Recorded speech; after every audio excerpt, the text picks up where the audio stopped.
Why won't the church debate its critics? For the same reason, the church does approve or disapprove those publications that are to be published or used in the official activities of the church, general or local. For example, we have procedures to ensure approved content for materials published in the name of the church or used for instruction in its classes. These procedures can be somewhat slow and cumbersome, but they have an important benefit. They provide a spiritual quality control that allows members to rely on the truth of what is said.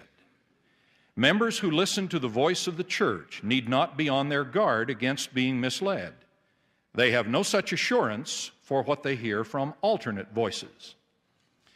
Local church leaders also have a responsibility to review the content of what is taught in classes or presented in worship services, as well as the spiritual qualifications of those they use as teachers or speakers.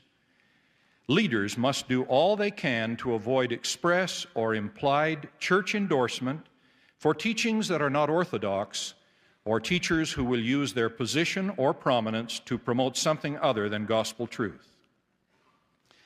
Church leaders are sometimes invited to state the church's position at a debate or symposium about some doctrine, ordinance, or practice of the church.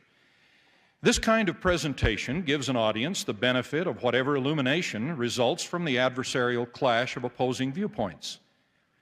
Representatives of a business organization, a political party, or a social action group might welcome such an invitation, but the church is directed to avoid disputation and contention. Moreover, if a representative of the church participated in such an event, this could have the unwanted effect of encouraging church members to look to the sponsors of alternate voices to bring them information on the positions of the church. Members of the church are free to participate or listen to any alternate voices they choose, but church leaders should avoid official involvement directly or indirectly. There are disadvantages to official non-participation in events where church doctrines, ordinances, or practices are discussed. In some instances, the overall presentation will be decidedly inaccurate or unfair because the position of the church and the knowledge of its leaders are not presented. In other instances, a volunteer will step forward to present what he or she considers to be the church's position. These volunteers are sometimes well-informed and capable, and they contribute to a balanced presentation. Sometimes they are not, and their contribution makes matters worse.